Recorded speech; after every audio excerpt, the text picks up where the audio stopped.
kita masuk ke materi keyakinan. Bapak Ibu, tadi kan kita sudah memotivasi murid dengan cara ada kesepakatan. Maka di sini kita buat satu keyakinan kelas. Mengapa dengan keyakinan kelas? Kenapa tidak peraturan? Nah, karena nilai-nilai kebajikan bahwa menekankan pada keyakinan seseorang akan lebih memotivasi seseorang dari dalam. Nah, jadi dengan cara membuat keyakinan, jadi bisa menimbulkan suatu semangat kepada siswa untuk melakukan atau memperbaiki kesalahannya dengan bukan hanya sekedar mengikuti peraturan tertulis tanpa makna, tapi dengan adanya nilai kebajikan guru dapat menjadi landasan dan membuat suatu keyakinan sekolah atau menentukan visi misi atau tujuan yang diharapkannya. Jadi kesepakatan itu, kejadian itu kita lakukan dengan murid. Supaya apa? Supaya murid itu bisa menerapkan nilai kebajikan tadi. Nah, 5 dasar kebutuhan manusia. Menurut William Glasser pada teori pilihan, yaitu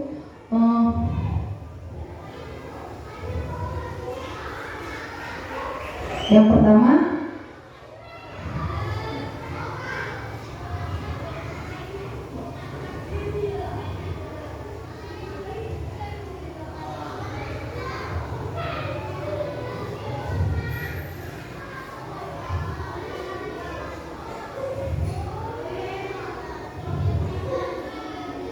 lima kebutuhan dasar manusia. Yang pertama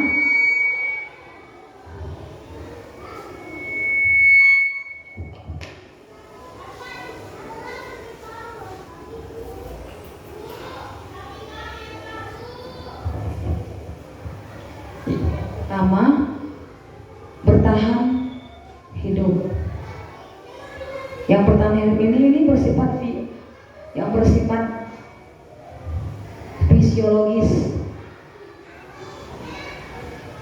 fisiologis, misalnya kesehatan, rumah, makanan. Nah, jadi kebutuhan biologis termasuk juga kebutuhan bertahan hidup. Yang kedua, kasih sayang dan rasa diterima, kebutuhan untuk diterima. Ini dimana kebutuhan fisiologis tadi yang meliputi dengan koneksi sosial dengan sesama, dengan teman, keluarga, pasangan hidup, dan teman kerja atau lingkungan yang lainnya. Ini yang ketiga, penguasaan kebutuhan atau kemampuan. Yang keempat, kebebasan, kebutuhan akan pilihan. Yang kelima, kesenangan, kebutuhan untuk merasa senang. Nah, jadi ini kebutuhan dasar manusia ini yang ada pada manusia.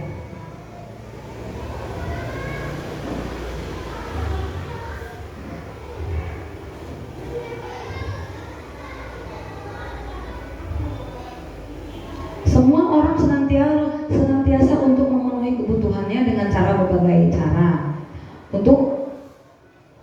Bila mereka tidak bisa mendapatkan kebutuhannya dengan cara positif, maka bisalah mereka melanggar peraturan yang tidak sesuai dengan nilai-nilai kebajikan. Makanya apabila ada murid yang tidak terpenuhi kebutuhannya di rumah, Bapak Ibu, dia itu nakal. Contohnya dia suka mengganggu teman. Nah, berarti dia kebutuhan dasarnya di rumah tidak terpenuhi.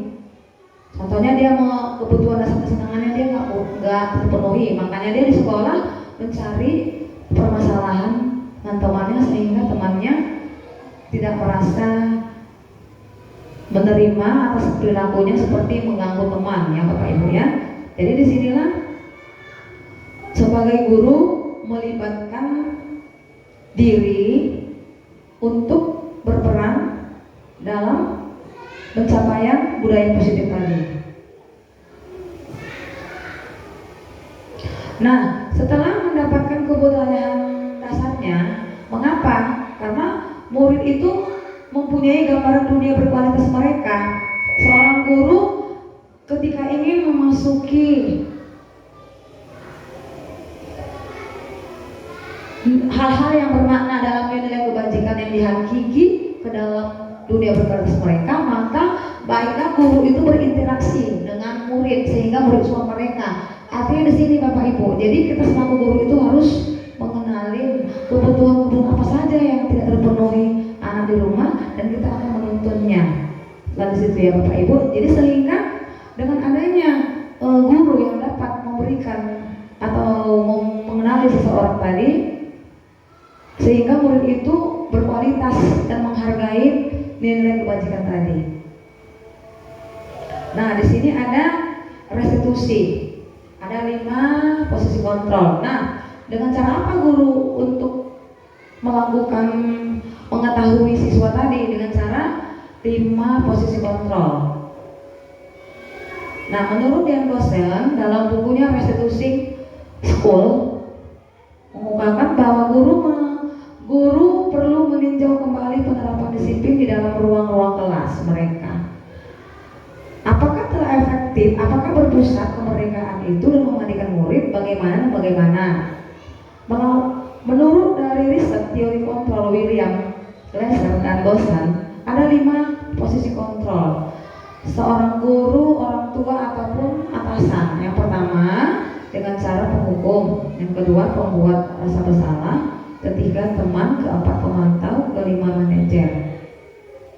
Nah, di sini ada pertanyaan pemantik. Tisa dan Hana dipanggil masuk ke ruangan Ibu Dewi, kepala sekolah SMA Makmur. Ibu Dewi baru saja mendapat pengaduan dari Ibunda Tisa bahwa Hana menggunakan kata-kata kasar dan meremehkan Tisa di sosial media. Nah, jadi bagaimana solusi Ibu Tisa tadi? Nah, terjadilah penerapan kegiatan kelas seperti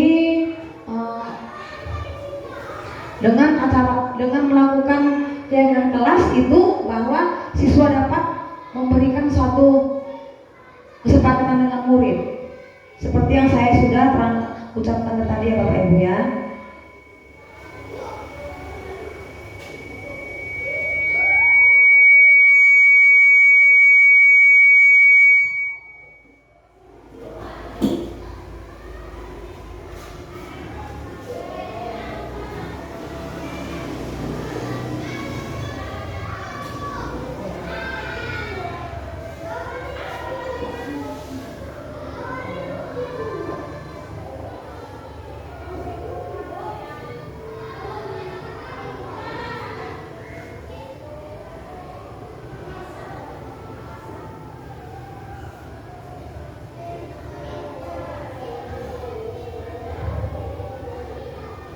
Nah, di sini ada 3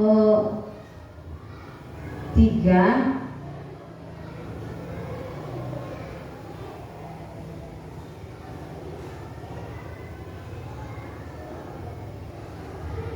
sini ada 3 restitusi, yaitu yang pertama dengan penerapan 5 posisi kontrol. Yang pertama, menurut Diana Gosselin dalam bukunya, kalau guru melakukan pendisiplinan atau memerdekakan atau memandirikan murid itu dengan cara 5 posisi kontrol. Yang pertama dengan cara penghukum. Penghukum itu adalah suatu hukuman fisik atau verbal, di mana orang tadi melakukan hukuman atau pukulan atau kata-kata seperti kata-kata di bawah ini, patuhi aku, patuhi saya, awas, kamu selalu saja salah, pasti selalu kamu yang terakhir. Guru seperti ini senantiasa percaya hanya ada satu cara pembelajaran yang mana bisa melatih caranya. Ternyata ini Bapak Ibu sudah merusak mental anak yang cara penghukuman ya. Yang kedua dengan cara merasa bersalah. Di sini di mana guru selalu lemah lembut. Lembut artinya di sini sudah menggunakan keheningan, apa tidak nyaman walaupun dia lembut, tapi sudah membuat anak itu sudah merasa bersalah. Artinya gini, ibu sangat kecewa sekali dengan kamu. Berapa kali bapak harus memberitahu? Gimana coba kalau orang itu kamu tahu, kamu berbuat gimana?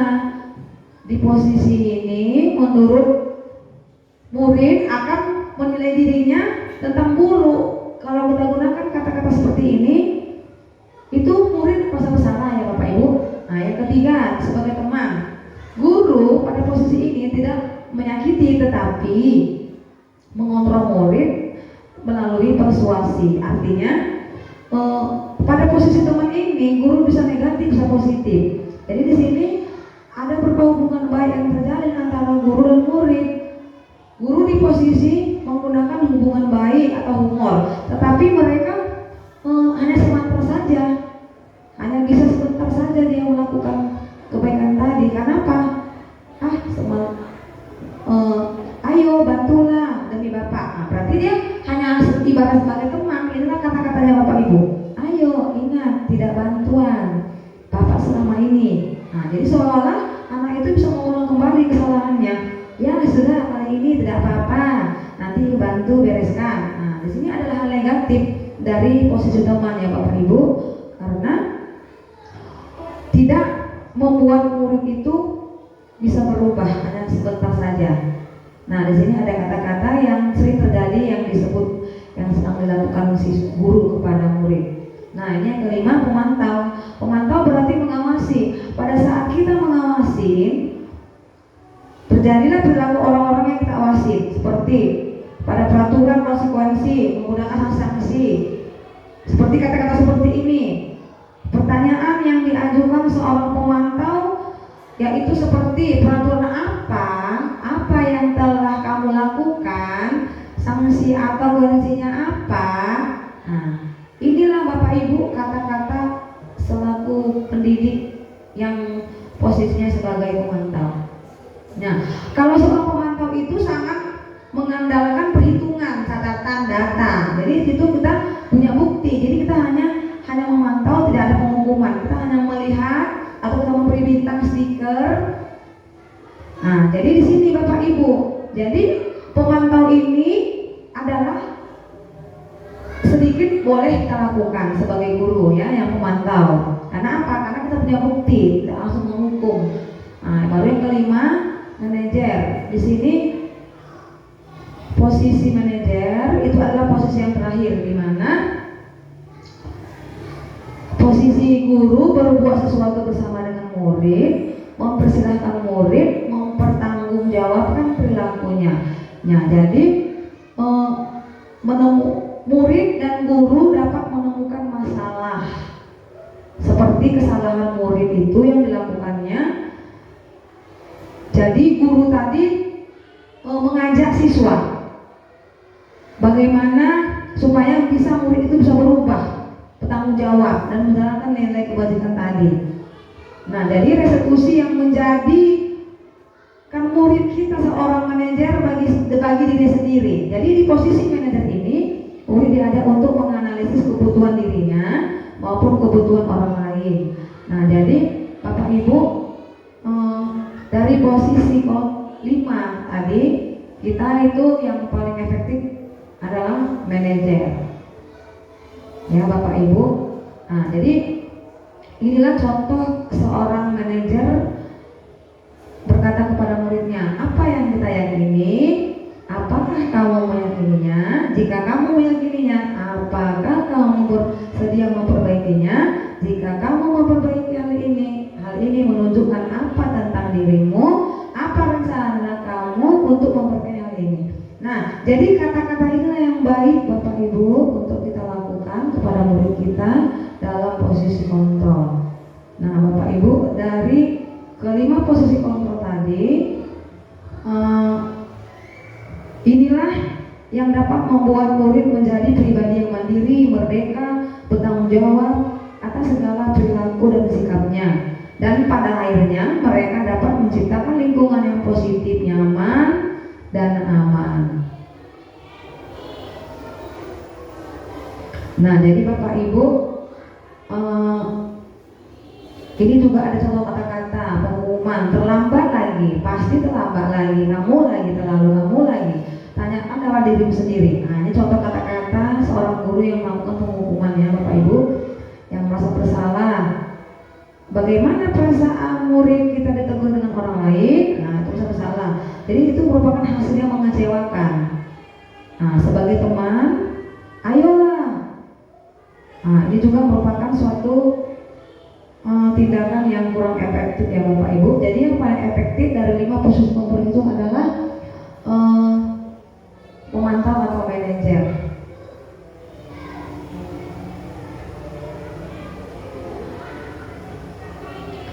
Nah, jadi bagaimana kita mengetahuinya supaya anak-anak itu